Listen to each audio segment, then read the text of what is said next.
думаю, що почнемо. Ми дуже раді вітати Пітера Помаранцева. So I think we'll start. We're very glad to welcome Peter Pomerantsev, who is a British writer, producer and journalist. He also takes part in the seminar or conference Seduction of Propaganda, Mass Violence in Ukraine in the 20th, beginning of the 21st centuries. That's taken place in the Ukrainian House. This is the first international conference where people talk about Holocaust, Holodomor, and the deportation of Crimean Tatars. Peter is a great specialist in topics connected to Russian disinformation in the world, what Moscow does for propaganda, what they do and how to counteract it. Today he chose a different topic, and he wants to talk about the return to realism and the revenge of facts. I can't even translate it in the best way. However, I think that any questions will be welcome, as well as far other topics are concerned. It's up to you. We have simultaneous interpretation here, but I understand there is a camera here which wanted to do a little bit of recording in the Russian language. Please also keep in mind that we have interpreters who are doing the interpretation, so just take your time when you speak, don't rush. We have people watching you online because it's streamed online. So without much further ado, the floor is yours. Great. I think what I'll do... Ой, блин, простите, по-русски, да? All right, in Russian. Very quickly, I'll tell you something real, and then probably you'll ask some questions. Are you all journalists here? Yes? We were talking a lot about Russian propaganda, and I recently took part in the project of the European Endowment for Democracy, which also supports your organization, and they were asked by different EU member states to devise a feasibility study about how to support and create alternative Russian language media, non-Kremlin. And this was presented in Riga recently at the conference of Eastern Partnership. In many cases, this was wrongly described as counter-propaganda of the European Union. Of course, no one says anything about counter-propaganda. They only say about the support of quality, independent Russian language media. Also, some people said that this is a plan to create a Russian language television channel of the EU. This is not exactly so. Yes, this was considered, but we decided somehow amorphously to remove this question a bit. This is not the main issue. I know that many people in Ukraine think that this is very badly needed, but we decided for another approach. We opted for another approach. The report itself is 500 pages, and we presented a very short document in Riga. Maybe there will be a longer one for general public. And geographically, it is from Vladivostok to Germany. This is a very broad approach, and in this frame there were very wide recommendations that could be produced, but all the focus groups, we researched a lot of audience, viewers and listeners in the Baltics and Ukraine and so on, and it was very interesting, because of course this differs very much from the tasks that were, for instance, set before the BBC World Service or Radio Free Europe during the Cold War.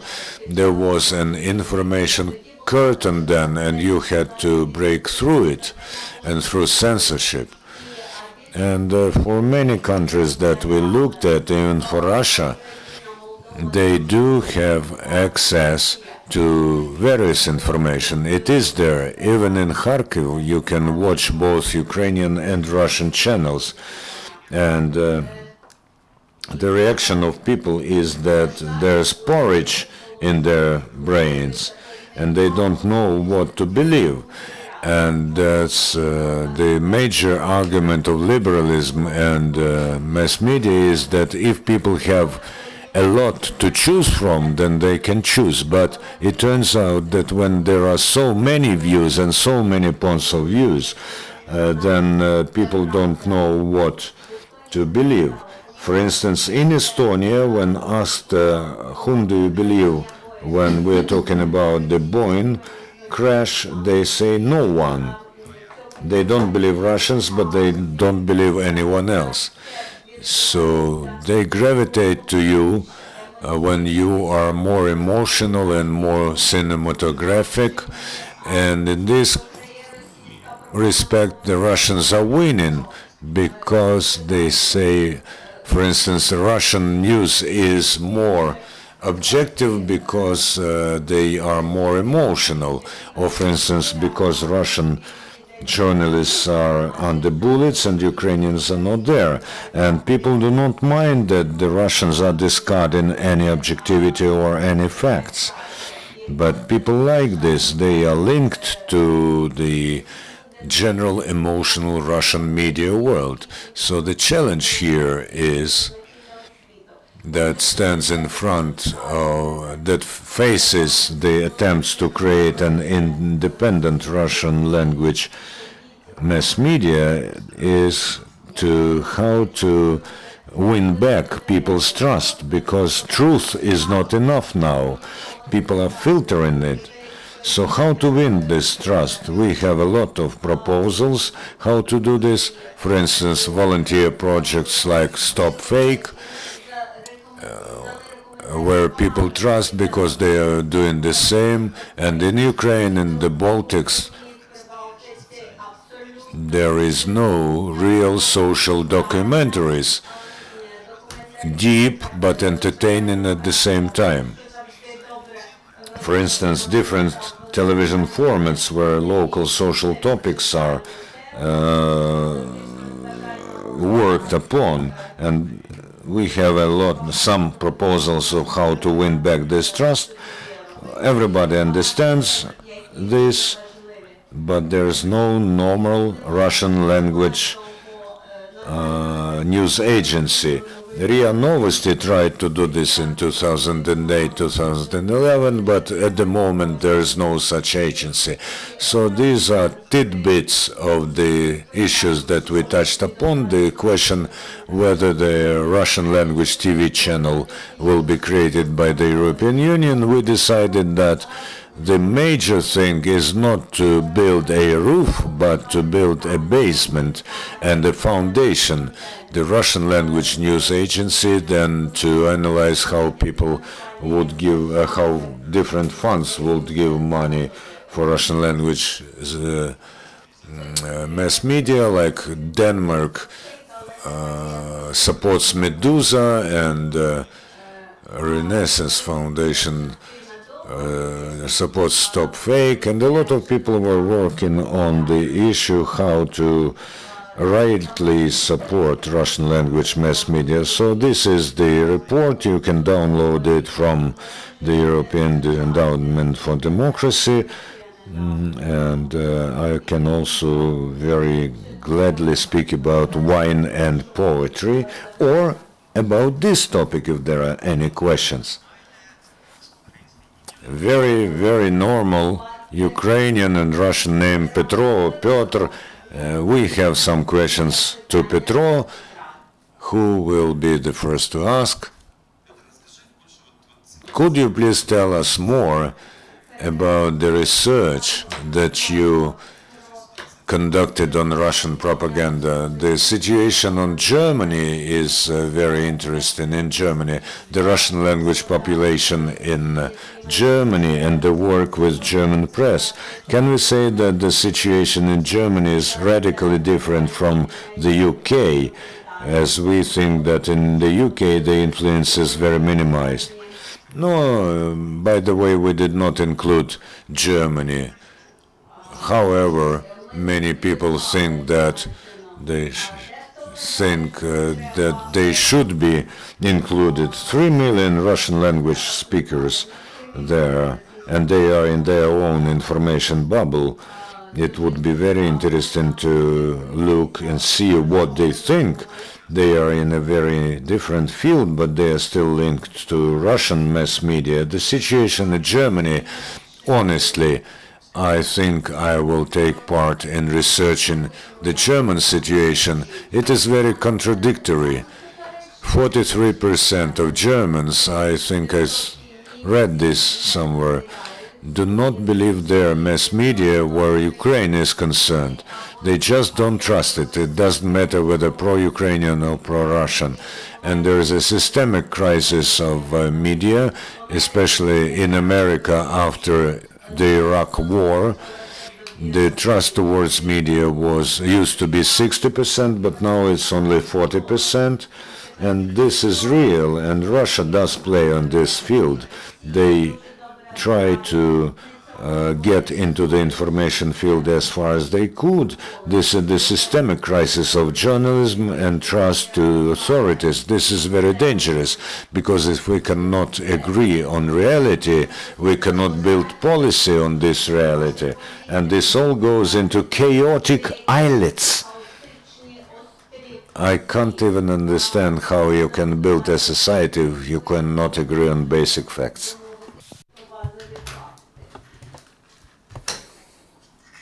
Petre, for 2 days the conference is going on, and 2 remarks that I've heard as a journalist. One girl came out the first day and said that, where are the state-owned mass media? Why they're not here? Why they're not broadcasting that? Where are they? The information is not disseminated.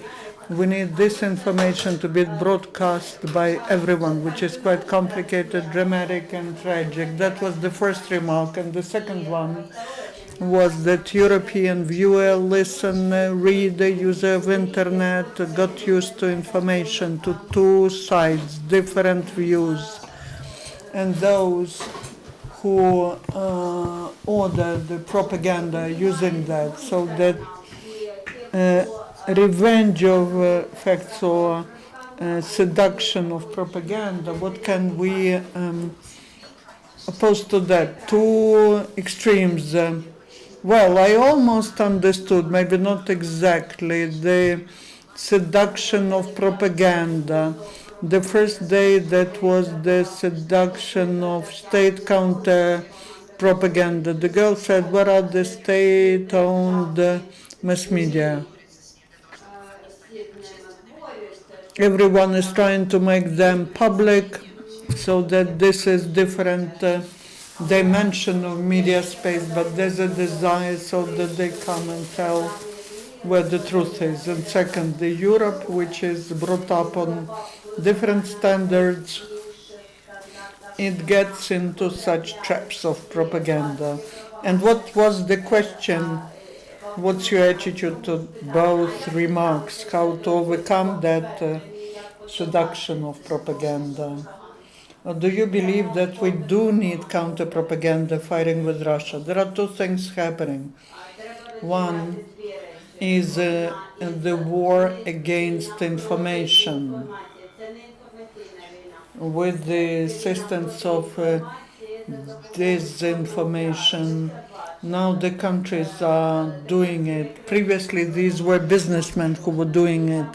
The main thing is to protect the information space, so that it has the facts, but not disinformation. Second is use of information of so-called hybrid war, And that's where the worst thing from the military point of view is to get into a trap of PR wars with Russia. That's what they want. They will be fighting, not winning, because they don't care about the facts. They will always win because they have a very strong tradition of great literature. And Russian PR specialists are better than British or German. Well, it's like Russian PR specialists are better than English. Dostoevsky is better than Dickens, right? And the hybrid war. And they're afraid of different things. They are afraid of investigation of corruption. That's where you need to fight. You shouldn't be feeding up trolls. You need to understand where their weak spots are. And their weak spots are not related to PR.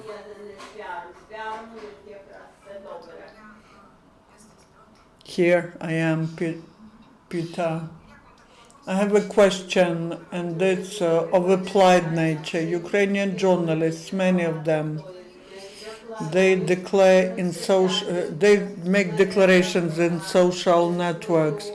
Is that something that the journalists can be doing? But can you give us some case? Can you share a case how the journalist could remain to be a journalist, so that he is not affected by propaganda, either Russian or Ukrainian? I don't like these people who come to Ukraine and give advice to Ukraine when there's a war going on in Ukraine. I don't feel that I have the right to lecture, but talking wider, I saw just the analysis of Telekritika where they talk about Ukrainian journalism and standards. I can refer to them only, and I believe they're a very good organization. But the truth is needed for the society. It is not just some high value of the truth. For market economy, for democracy to work, for that the truth is a useful thing. And without that boring, objective journalism, it's very difficult to exist. The journalism is needed like we need doctors, soldiers, and good roads. It's not about journalism that I'm doing it. It's like Reuters. Without Reuters, we cannot create this society. Another question from UCMC. And now, when we are talking about Russian propaganda in mass media, as far as I understand it, we talk about anti-Ukrainian discourse and anti-American. Can we talk about a separate anti-European discourse and Russian propaganda? If yes, how is it characterized? Gay Europe. Well, they change it every 3 seconds.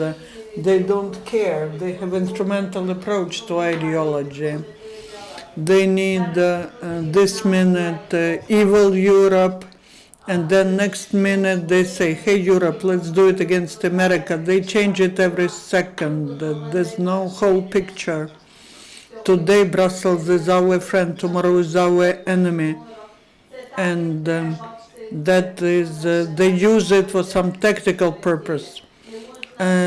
I believe it's not like ideology, it's use of information.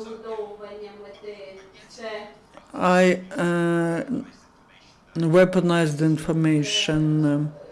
That is not ideology, it's use of information to press, to intimidate, to sabotage, to divide and conquer. And they say what is needed today. One more question. We have a very difficult situation in the east, and many cities which are on the territory of Ukraine, they suffer because some part of the population believe just Russian TV and another part believes only Ukrainian TV, creating a new source of information. How that could merge these two camps who have their own filters for information. I gave you different statistics. In Estonia, I looked at it carefully. You have the war in the east. In Estonia, it's quite interesting. I am talking conditionally. The research open Estonia, 17% of Russian speaking in Estonia watch only Russian TV. These are pensioners. You can forget about them. They live in this retrospective utopia. Most people, majority, active part of the society, watches both Estonian and Russian. They speak well Estonian. They are the main ones, and they have just a mixture in their heads.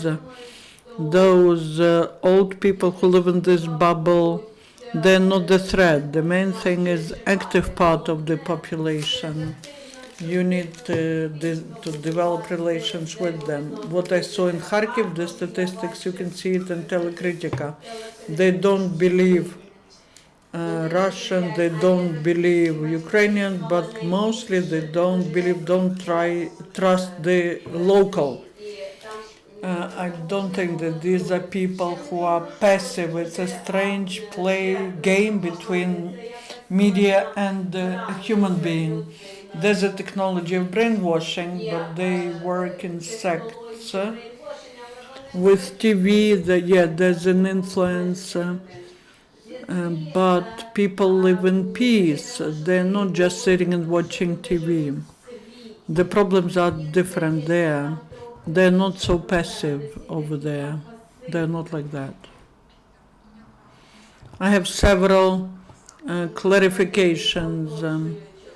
At the conference you said that Ukraine should talk more truth to Europe about itself because the view is distorted. How can it do it?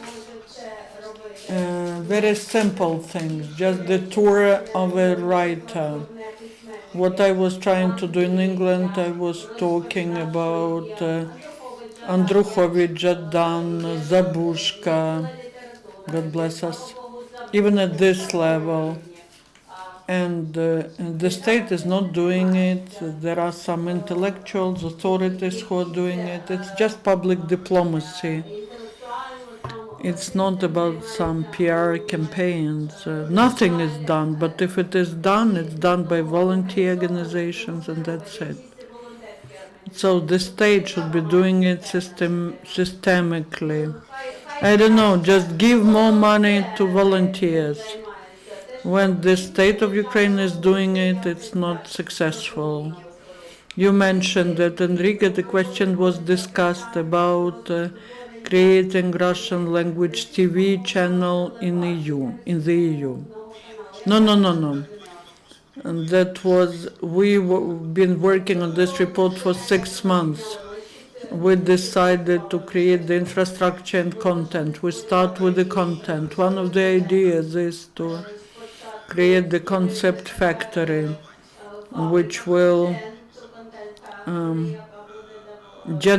which will help the national Estonian channel, which will help them, will give them the content. In a few years, if you have this news agency, Content Factory, can I say that? It sounds awful, but this could be put together and the TV channel could be created, but starting with TV channel, the order is different. First, we need to start from infrastructure. There are many details there, and in 3 years it could be organized in a TV channel if people need it. Do you believe that such TV channel is needed? I'm a person who's creating the content. For me, the content is more important. I don't care where they show that in internet, but where. But that's absurd that Russia Russian is like the fourth, the fifth largest language. You come to the hotel and you cannot find Russian language channel. If it's Russian language channel, it's RTR Planet or Kiselov, Dmitry Kiselov. How can such important language have not a single normal TV channel? That's strange. You also said 43% of journals do not trust the mass media about Ukraine. And what is the attitude, the opinion of German mass media about Ukraine? I don't know. There was an interesting content analysis in Munich University they analyzed the guests at German talk shows. How many of them are pro-Russian and pro-Russian? They are all related financially to Russia and down to propaganda and how many local. But there were many more pro-Russian there. Because there are no Ukrainians in Germany, there are many people connected to Russia somehow, but few Ukrainians. But the titles of shows were anti-Russian, like Putin's aggression. The situation is quite ridiculous. Ukrainian embassy in Germany says you have anti-Ukrainian propaganda on German TV, and Russians say you have anti-Russian propaganda. But the titles were anti-Russian, but there were many more guests who spoke Russian. That is one real analysis.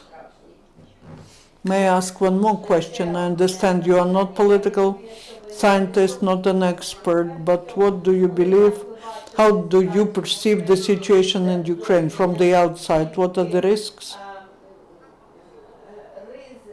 How do you perceive it from Europe? I believe that Ukraine needs a miracle, but very often you do have miracle here.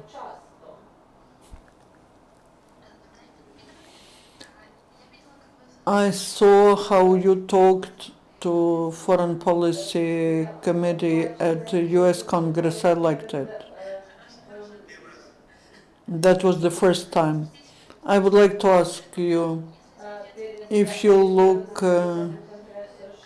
from Europe, from the US, what information from Ukraine would be interesting for international audience? What should we tell about ourselves to get people interested so that they know more about Ukraine, so that they know something that is relevant? It's about PR strategy. This is not the topic that resonates well. I would work with intellectual elites, with journalists, the literature, because there's modern Ukrainian literature. For example, I translate Жадан on Druchovich into English. You need to work with editors, with journalists, so that they understand that it's quite interesting, and then they will influence the audience. I don't see that there might be some mass Love Ukraine campaign. Vasily is an expert on that. You need to start with elites, start from normal translations of Ukrainian contemporary literature into English. Anna Goncharik, UCMC, thank you for mentioning German research. This date of Burkhardt, that was in spring 2014, before the MH17 disaster, but then the number of Ukrainian guests increased that were invited to German TV shows. But there are some very some myths which are widespread in Germany, about Ukrainians and their collaborationism with Nazis, or about neo-Nazis in modern Ukraine. And it's very difficult to even showing the results of the elections to fight that. If you show that the results of our elections cannot be compared to the results of elections in Europe. But again, what was imposed by Russian propaganda about some strong influence of some neo-Nazis who we do not see here, but people believe that over there. What to do with that? How can we convince here? The facts do not work, or the evidence doesn't work. I don't know. Probably when there is a black PR campaign, Vasya's more expert. That's a question not to journalists, to the experts. When there is a black PR company, there's always an issue of damage limitation. Yeah, some people will react to that, but that is what PR specialists say. Do not repeat it all again and again. There will be some dirt, just ignore it and go further. This is the way. The main thing is not to repeat. Main thing is media literacy. We cannot stop all disinformation. Information age, the 21st century will be the age of disinformation. And you can combat that, you can fight that via education so that people can differentiate the news and the facts from the black PR. Thank you, Peter. Thank you for finding time, for coming to us after this intensive press conference. Thank you. All the best to you. Thank you.